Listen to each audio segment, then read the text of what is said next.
Hello दोस्तों, आप सभी का स्वागत है आपके अपने यूट्यूब चैनल पर। और मेरा नाम है ब्रजेश कुमार और आज की वीडियो नंबर है 23।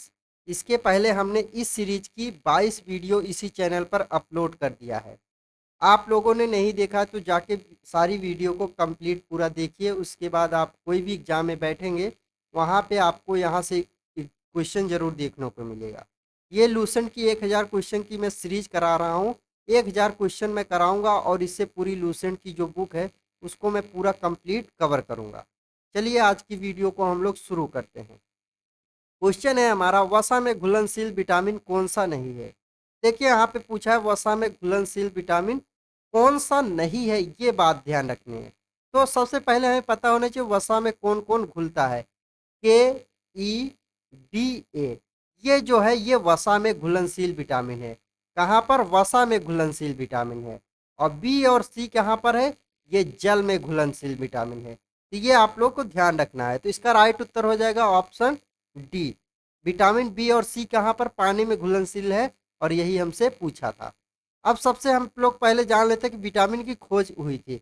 विटामिन की जो खोज हुई थी 1912 में हॉपकिंस के द्वारा विटामिन की खोज हुई थी।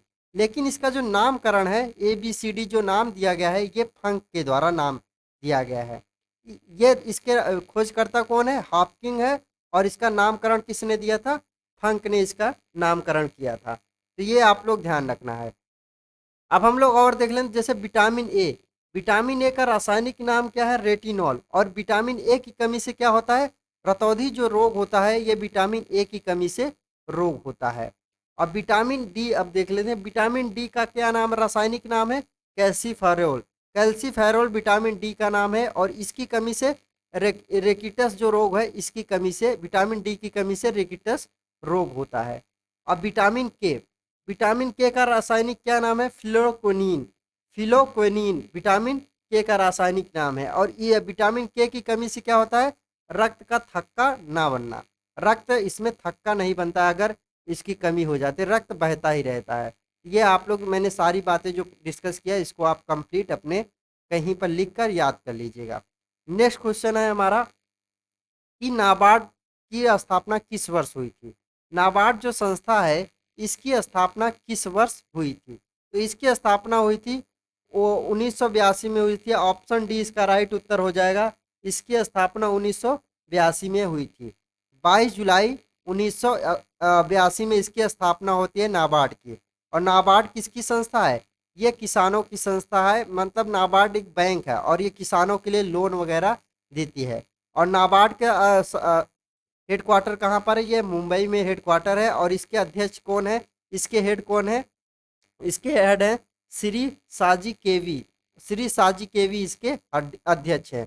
और नाबार्ड का पूरा नाम क्या है हिंदी में? पहले देख लें। राष्ट्रीय कृषि और ग्रामीण विकास बैंक। राष्ट्रीय कृषि और ग्रामीण विकास बैंक ये हिंदी में नाम है।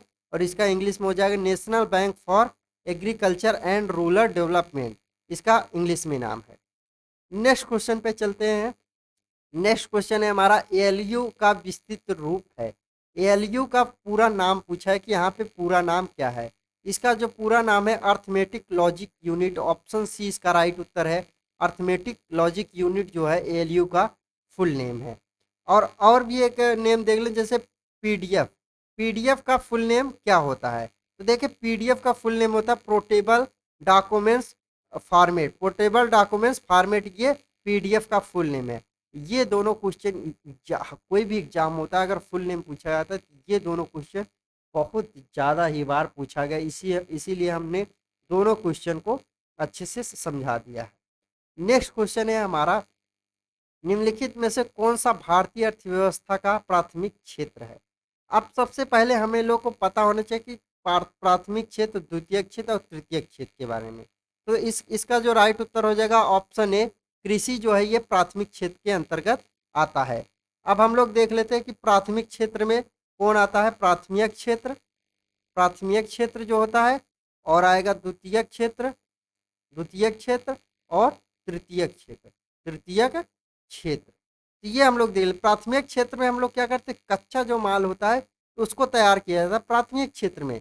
तो कच्चा माल देखें कृषि से हम लोग तैयार करते हैं। तो कच्चा माल जहाँ से निकलेगा वो हमारा क्या कहलाएगा? प्राथमिक क्षेत्र। और द्वितीयक क्षेत्र में हम लोग क्या करते हैं, कच्चा माल को हम लोग पक्का बनाते हैं, जैसे औद्योगिक, ये हमारा क्या है, द्वितीयक क्षेत्र में आता है।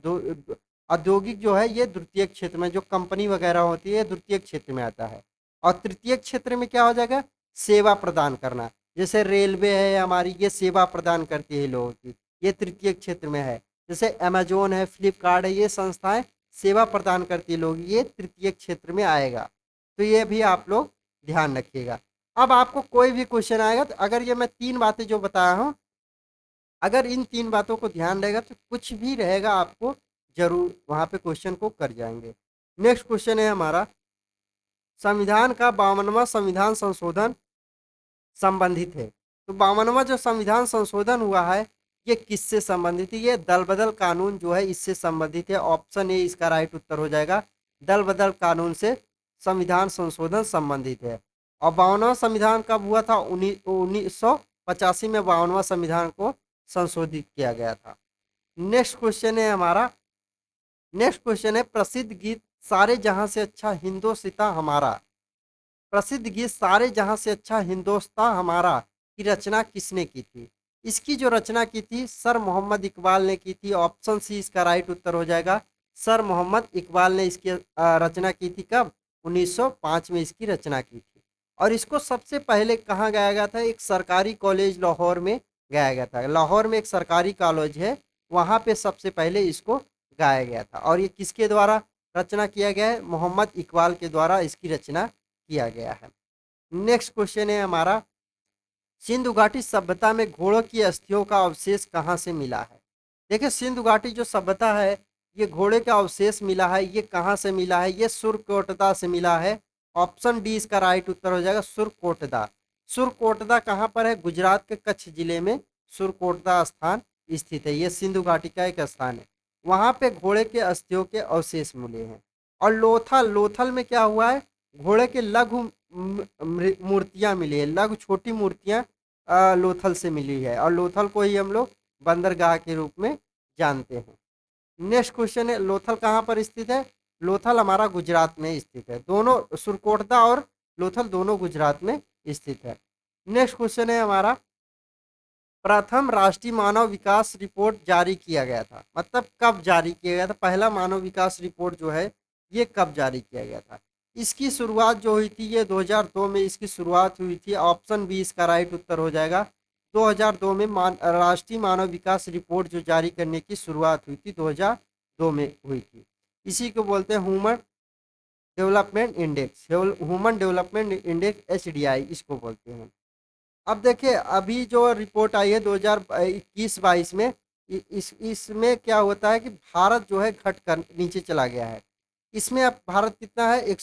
132वें स्थान पर है। और पहले स्थान पे कौन सा है? स्विट्जरलैंड जो है ये पहले स्थान पर है।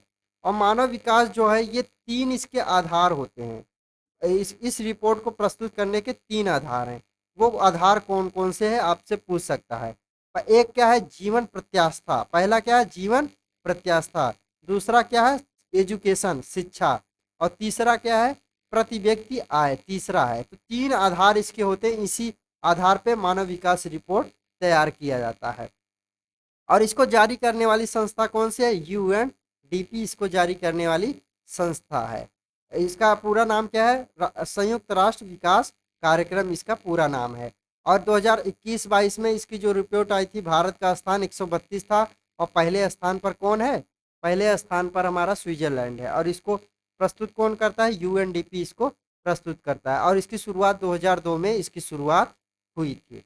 नेक्स्ट क्वेश्चन है हमारा, महाद्वीप जिसे the land of golden please please के नाम से जाना जाता है, the land of golden please के नाम से किसको जाना जाता है? ये ऑस्ट्रेलिया को जाना जाता है। ऑप्शन डी इसका राइट उत्तर हो जाएगा, ऑस्ट्रेलिया को हम लोग the land of golden please के नाम से जानते हैं। ये एक महाद्वीप है और ये विश्व का सबसे छोटा महाद्वीप है। विश्व का सबसे छोटा महाद्वीप जनसंख्या में भी है और सबसे छोटा महाद्वीप है। और इसी को, ऑस्ट्रेलिया को ही प्यासी भूमि का देश भी कहा जाता है। तो ये बातें आप लोग को सारी ध्यान रखना है। नेक्स्ट क्वेश्चन है हमारा, निम्न में कौन सा उत्तर प्रदेश का शास्त्रीय नृत्य है? उत्तर प्रदेश का कौन सा शास्त्रीय नृत्य है? तो उत्तर प्रदेश का जो है वो कथक है। ऑप्शन सी इसका राइट उत्तर हो जाएगा। जो कथक है ये उत्तर प्रदेश का शास्त्रीय नृत्य है।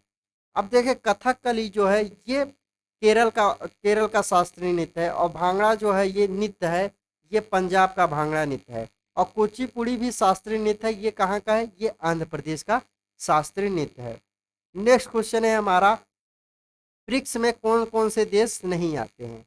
जो ब्रिक्स है, ब्रिक्स संस्था है, इसमें कौन से देश नहीं आते? तो ये आप लोग को ध्यान रखना है। तो ब्रिक्स ब्रिक्स जो है इसका जो हेड क्वार्टर है ये संघाई चीन में इसका हेड क्वार्टर है। और इसकी जो स्थापना हुई थी ये 2009 में इसकी स्थापना हुई थी। और इसकी पहली बैठक कहाँ पर हुई थी? पहली जो बैठक है इसकी रूस में हुई थी। ये भी आप लोग ध्यान रखें। जब ब्रिक्स बना था तो इसमें 4 देशों ने इसको मिलकर बनाया था। इसका पूरा जैसे BRIC, सबसे पहले ये बी से क्या हो जाएगा? ब्राज़ील हो जाएगा, आर से रसिया हो जाएगा, आई से इंडिया और सी से चाइना। इन 4 देशों ने 2009 में इसको संस्था को बनाया था। और इसको पहली पहली जो अध्यक्ष किसने किया था? इसका रूस ने इसकी पहली मेजबानी की थी। और 2010 में क्या होता है कि 2010 में इसमें साउथ अफ्रीका को जोड़ा जाता है, इसीलिए एस में से लग जाता है। इसका नाम हो जाता है ब्रिक्स। पहले नाम था ब्रिक, अब इसका नाम ब्रिक्स हो गया। ये 2010 के बाद से हुआ है। अब इसमें कितने देश है? 5 देश, ब्राज़ील, रसिया, इंडिया, चाइना और साउथ अफ्रीका। ब्राज़ील, रसिया, इंडिया, चाइना और साउथ अफ्रीका। दक्षिण अफ्रीका, रूस, भारत ये सभी शामिल है। इसमें बांग्लादेश शामिल नहीं है। ऑप्शन डी इसका राइट उत्तर हो जाएगा। बांग्लादेश इसमें नहीं शामिल है। अब देखिए इसकी जो बैठक होती है वो इस प्रकार से होती है, BRICS। देखिए 13वां जो ब्रिक्स सम्मेलन हुआ था ये इंडिया में हुआ था। 13वां जो ब्रिक्स सम्मेलन हुआ था ये इंडिया में हुआ था, 2021 में हुआ था। और जो 14वां ब्रिक्स सम्मेलन हुआ था ये कहाँ पर हुआ? चाइना में हुआ, ये 2022 में हुआ। अब जो अगला होगा 2023 में ब्रिक्स सम्मेलन वो साउथ अफ्रीका में होगा। इसी क्रम में होता, फिर आगे से शुरू होता ब्राज़ील, रसिया, इंडिया, चाइना, ऐसे इनकी वो मेजबानी बैठक होती है और वही देश उसकी मेजबानी करता है जिसकी नंबर आता है। नेक्स्ट क्वेश्चन पे चलते हैं। निम्न में सबसे हल्की गैस कौन सी है? तो यहाँ पे पूछा है कि सबसे हल्की गैस कौन सी है। वैसे तो सबसे हल्की गैस हाइड्रोजन है, लेकिन इस ऑप्शन में हाइड्रोजन है ही नहीं, तो इसमें हल्की गैस कौन है? हीलियम है। ऑप्शन बी इसका राइट उत्तर हो जाएगा। हीलियम सबसे हल्की गैस है। और सबसे भारी गैस कौन सी है?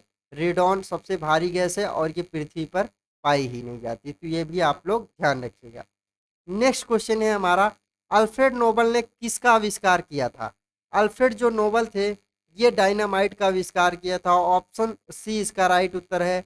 डायनामाइट का आविष्कार किसने किया था? Alfred Nobel. और इनके जन्मदिन 10 दिसंबर को ही नोबल पुरस्कार दिया जाता है। तो ये भी आप लोग सारी बातें जो मैं बता रहा हूँ इनको भी आप लोग अच्छे से ध्यान रखिएगा। नेक्स्ट क्वेश्चन है हमारा, इंसुलिन एक प्रकार का क्या है? इंसुलिन एक प्रकार का क्या है? इंसुलिन एक प्रकार का क्या है? हार्मोन्स है। ये एक प्रकार का हार्मोन्स है। ऑप्शन है इसका राइट उत्तर हो जाएगा, हार्मोन्स है। अब देखिए इंसुलिन की जो खोज हुई थी ये फ्रेडरिक बेंटिक और चार्ल्स वेस्ट ने इसकी खोज किया था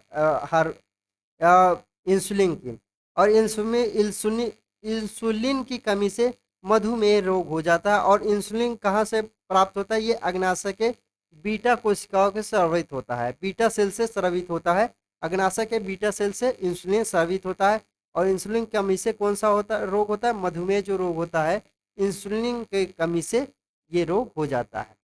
नेक्स्ट क्वेश्चन है हमारा, मानव शरीर का रक्त बैंक कहा जाता है। जो मानव शरीर का रक्त होता है ये इसको किसको कहते हैं? ये प्लीहा को मानव शरीर का रक्त बैंक कहते हैं। ऑप्शन है इसका राइट उत्तर हो जाएगा, प्लीहा। प्लीहा में क्या होता है कि मानव की जो रक्त कोशिकाएं होती है लाल रक्त कोशिकाएं मतलब रेड ब्लड सेल जो होता है ये यहीं पर जाके नष्ट हो जाते, खत्म हो जाते हैं। और ये इसी को इसलिए इसका मानव रक्त का बैंक बोला जाता है। और ये जो प्लीहा होता है ये मानव के पेट में पाया जाता है। तो ये भी आप लोग ध्यान रखें। और रेड ब्लड आरबीसी का जीवन काल कितना होता है? 120 दिन इसका जीवन काल होता है। ये भी आप लोग सारी बातें ध्यान रखिएगा। नेक्स्ट क्वेश्चन है हमारा, सर्वप्रथम पारिस्थितिक तंत्र शब्द का प्रयोग किया था। तो पारिस्थितिक तंत्र का सर्वप्रथम उपयोग किसने किया था? एजी टेंसले ने। इसके अपने इकोलॉजी जो पुस्तक आई थी 1935 में, उसमें इसकी बात की थी पारिस्थितिक तंत्र की। ऑप्शन ए इसका राइट उत्तर हो जाएगा, एजी टेंसले ने पारिस्थितिक तंत्र की बात की थी। अब हम लोग सबसे पहले समझ लेते हैं कि पारिस्थितिक तंत्र होता क्या है। पौधे, जीव जंतु एवं भौगोलिक पर्यावरण के समूह के रूप में पारिस्थितिक तंत्र कहा जाता है। पारिस्थितिक तंत्र कहा जाता है जो पेड़ पौधे, जीव जंतु ये एक समूह में जैसे रहेंगे तो इसको बोला जाएगा पारिस्थितिक तंत्र। और पारिस्थितिक किसे कहते हैं ये भी आप लोग ध्यान रखिएगा। पारिस्थितिक वह विज्ञान है जिसके अंतर्गत किसी क्षेत्र में रहने वाले विभिन्न जीवों के परस्पर संबंध और भौतिक पर्यावरण के उनके संबंधों का अध्ययन करता है, यही पारिस्थितिक कहलाता है। तो इसका जो राइट उत्तर होगा ऑप्शन नंबर ए इसका राइट उत्तर है, एजी टेंसले। नेक्स्ट क्वेश्चन है हमारा, अशोक के प्रधान शिलालेखों में सबसे बड़ा शिलालेख कौन सा है? तो 13वां जो शिलालेख है ये सबसे बड़ा शिलालेख है, ऑप्शन सी इसका राइट उत्तर हो जाएगा। 13वां जो शिलालेख है ये सबसे बड़ा शिलालेख है अशोक का। और अशोक ने जो 13वां शिलालेख है, इसी शिलालेख में जो कलिंग का युद्ध हुआ था, कलिंग का युद्ध 261 बीसी में हुआ था, इसी की इधर 13वें ही शिलालेख में इसका इसको लिखा गया है। 13वें शिलालेख में इसका उल्लेख मिलता है। और 13वां जब जब ये कलिंग का जो युद्ध होता है, इसके बाद इसका मतलब इतना ज़्यादा खून खराबा हो जाता है, अशोक देख करके भयभीत हो जाता है और इतना ज़्यादा नरसंहार हो जाता है कि अशोक उसको विचलित हो जाता है। और इसने इसी कलिंग के युद्ध के बाद इसने बौद्ध धर्म को अपना लिया था। नेक्स्ट क्वेश्चन है हमारा, अब देखिए यहाँ पे दे भी रखा है कि जो कलिंग का विजय हुआ था ये 13वां जो शिलालेख है इसी में हुआ था। और इसके अलावा अशोक के धर्म के ग्रीक, यमन, सिलोन आदि राजाओं का विजय का वर्णन 13वें शिलालेख में मिलता है। नेक्स्ट क्वेश्चन है हमारा कि कौन सा कृत्रिम बंदरगाह है? तो कौन सा कृत्रिम बंदरगाह है ये पूछा है। तो कृत्रिम बंदरगाह जो है ये चेन्नई का कृत्रिम बंदरगाह है, ऑप्शन ए इसका राइट उत्तर हो जाएगा, चेन्नई। यह कृत्रिम बंदरगाह है। जो विशाखापट्टनम है यह प्राकृतिक बंदरगाह है। और मुंबई भी जो प्राकृतिक बंदरगाह है। ये 1672 में ब्रिटिश जो सरकार थी, मतलब ब्रिटिश जो शासन कर रही थी उसी टाइम का ये पहला बंदरगाह है और ये प्राकृतिक नेचुरल बंदरगाह है। ये भी आप लोग को, और सबसे बड़ा बंदरगाह है भारत का, सबसे बड़ा बंदरगाह मुंबई का जो बंदरगाह है वो सबसे बड़ा बंदरगाह कहलाता है। नेक्स्ट क्वेश्चन है हमारा, टीपू सुल्तान कहाँ का शासक था? तो जो टीपू सुल्तान था ये मैसूर का शासक था, ऑप्शन ए सी इसका राइट उत्तर हो जाएगा, मैसूर। मैसूर कर्नाटक राज्य में पड़ता है और टीपू सुल्तान को ही मैसूर का शेर बोलते हैं। टीपू सुल्तान को क्या बोलते हैं?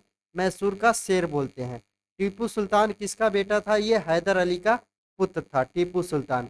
और टीपू सुल्तान की जो मृत्यु हुई थी ये जो चतुर्थ अंग्ल मैसूर युद्ध हो रहा था 1799 में, इसी में इसकी मृत्यु हो जाती है टीपू सुल्तान की। नेक्स्ट क्वेश्चन है हमारा, लौ और रक्त की नीति किसने अपनाई थी? लौ और रक्त की नीति किसने अपनाई थी? ये अपनाई थी बलबन ने अपनाई थी, ऑप्शन ए इसका राइट उत्तर हो जाएगा, बलबन ने लौह और रक्त की नीति अपनाई थी। ये क्यों अपनाई थी? क्योंकि मंगोल जो है ये बार बार आक्रमण कर रहे थे, इनके हमलों से बचने के लिए लौह और रक्त की नीति अपनाई थी। और सिजदा और पैबोस की जो सिजदा और पैबोस जो चलाया गया था ये बलबन ने ही सबसे पहले सिजदा और पैबोस शुरू किया गया था। सिजदा और पैबोस अकबर ने खत्म कर दिया था इसको। नेक्स्ट क्वेश्चन है हमारा, भारतीय संविधान में कुल कितने महिला सदस्य थे? तो भारतीय जो संविधान है इसमें कुल कितनी महिला सदस्य थी? इसमें 15 महिला सदस्य थी, ऑप्शन सी इसका राइट उत्तर हो जाएगा, 15 इसकी महिला सदस्य थी। एक इसमें मुस्लिम महिला सदस्य थी, उनका नाम जरूर याद रखना है, बेगम। उनका नाम जरूर याद क्योंकि वो बहुत पूछा जाता है, बेगम हजाज रसूल। बेगम हजाज रसूल इनका पूरा नाम है। बेगम हजाज रसूल एक ही महिला मुस्लिम थी। ये सबसे पहले मुस्लिम लीग की तरफ से थी।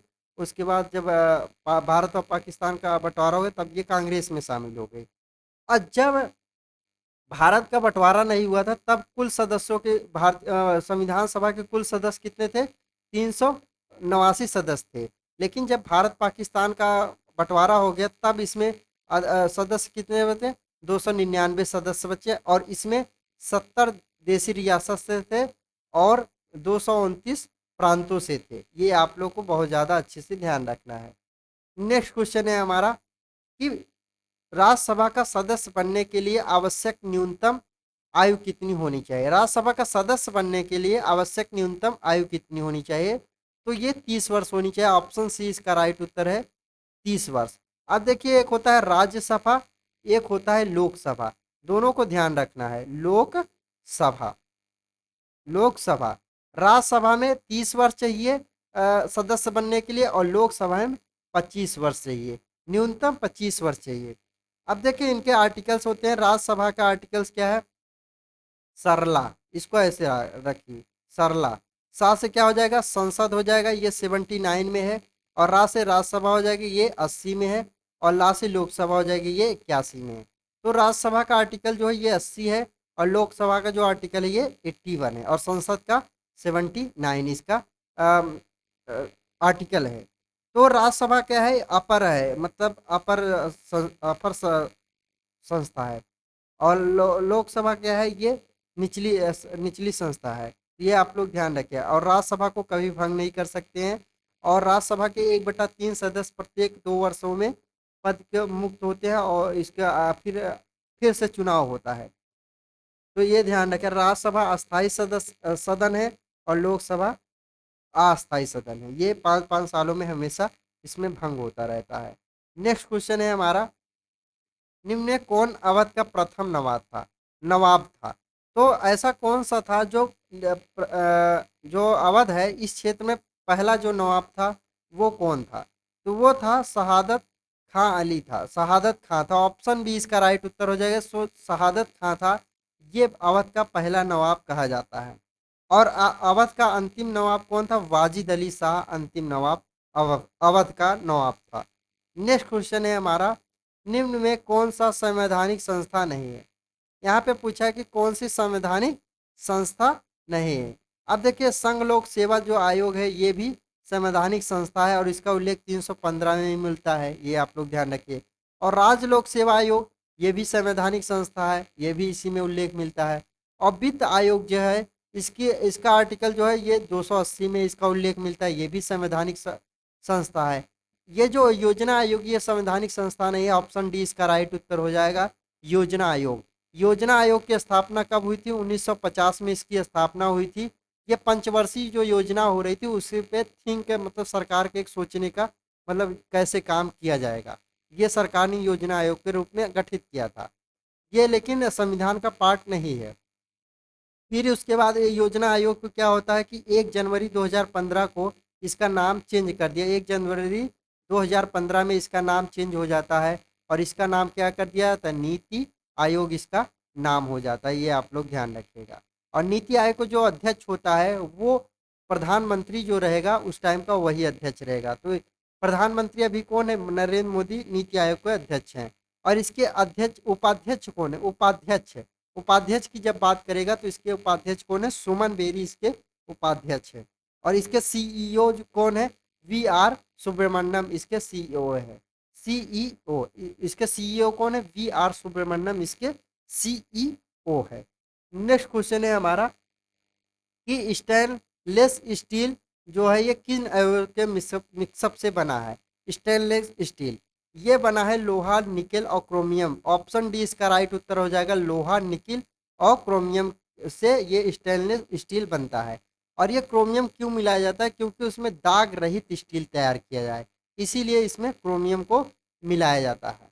अब ये तो हो गया स्टेनलेस स्टील, ये क्वेश्चन एग्जाम में बहुत पूछा जाता है। और एक पूछता है पीतल में क्या क्या मिला होता है। पीतल में क्या क्या मिला होता है, तो इसको याद रखने, पिताजी, सीधा पिताजी आप लोग इसको याद रखिएगा, पिता जी इसका ट्रिक है। पी से पीतल हो जाएगा, ता से तांबा हो जाएगा, जी से जिंक हो जाएगा। तो पीतल में तांबा और जिंक मिला होता है, तो ये आप लोग ध्यान रखिएगा। ये रही आज की हमारी वीडियो। अगर आप लोग को आज की वीडियो पसंद आई होगी तो आप लोग लाइक और शेयर जरूर करिएगा, क्योंकि मैं अब बहुत ज़्यादा एक्टिव हो गया हूँ इस चैनल पर और बहुत ज़्यादा से ज़्यादा वीडियो को मैं लाने की कोशिश कर रहा हूँ। और इसमें कुछ जैसे कि एएलपी हो गया, रेलवे हो गया या यूपीपीसी यूपी पुलिस की जो वैकेंसी आ रही है, मैं सारी सभी की अलग-अलग क्लासें मैं शुरू करने वाला हूँ। आप लोग इस चैनल पर जल्दी से जल्दी अपने यार दोस्तों को बुला लीजिए, मैं इस पे लाइव क्लासें भी लेके आने वाला हूँ। आप लोगों से मुलाकात होगी नेक्स्ट वीडियो में। जय हिंद।